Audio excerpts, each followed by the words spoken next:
Hi everyone. Welcome back to my channel, Priya's Tech Show. Please subscribe my channel and hit the like button. I feel happy for that.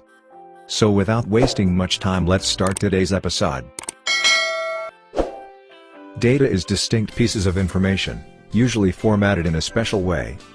Data can exist in a variety of forms, as numbers or text on pieces of paper, as bits and bytes stored in electronic memory, or as facts stored in a person's mind. Since the mid-1900s, people have used the word data to mean computer information that is transmitted or stored. There are lots of sensitive corporate data available in banks, organizations, government institutes, etc. According to the Identity Theft Resource Center, ITRC, nearly 12 million records have been exposed since the beginning of 2017. So world needed a method for protecting sensitive corporate data, and it's become an increasing necessity as compliance regulations. This has become more prominent and stringent in recent years, especially following the EU's General Data Protection Regulation, GDPR, which requires companies to erase customer data upon request and provide proof of data sanitization measures. Here comes the word, data sanitization.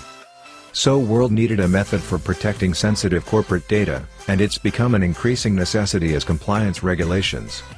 This has become more prominent and stringent in recent years, especially following the EU's General Data Protection Regulation, GDPR, which requires companies to erase customer data upon request and provide proof of data sanitization measures. Here comes the word data sanitization. Data sanitization refers to the process of permanently and irreversibly destroying data on a storage device in a deliberate manner, typically for compliance and/or corporate security purposes. After data sanitization, a storage device will have no usable residual data, and there is no way to recover any of the data, even with the use of advanced forensic and data recovery tools. Although data sanitization is an important step in preventing sensitive data from being accessed or breached, it's still relatively unknown and often misunderstood within the technology and IT security industry. Data sanitization is a more complete form of data destruction than similar terms like drive reformatting, device factory reset, data wiping, data deletion, data clearing, disk scrubbing, and file shredding. Data sanitization even goes a step beyond data destruction in that it requires verification or proof that no recoverable or usable data remains on the storage media, once sanitized. There are 3 ways to perform data sanitization. A device can undergo data sanitization in one of 3 main ways. Number 1, physical destruction. This involves shredding hard drives, mobile devices and other forms of storage media into tiny pieces.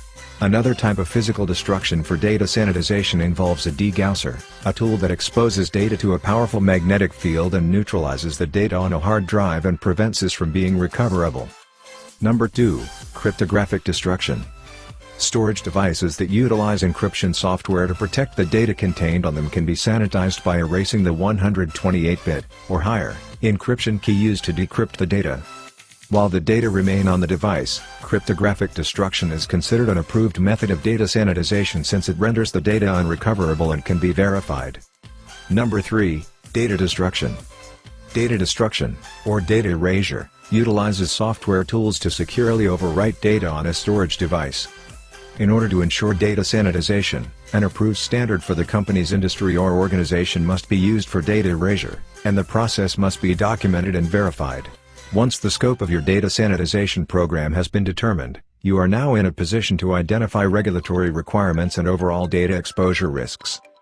Prioritize the risk exposure based on the type of data and the storage device, level of 1 to 10, with 1 being highest risk of exposure and 10 being the lowest exposure to risk. After selection of the prioritized list of those business processes, including types of data and storage devices, with the greatest impact of risk, your organization can now establish goals for managing data sanitization. For each prioritized business process and class of information, you must define its end of life, retention period, and appropriate data sanitization method. For each process, the future state of where, when and how data sanitization occurs should be mapped. The target profile is the desired end state. This is a fully implemented data sanitization program. The consequences of failing to properly dispose of data can be severe.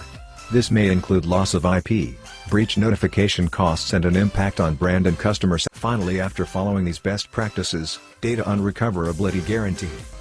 Thanks for watching. Don't forget to like the video. And don't forget to subscribe.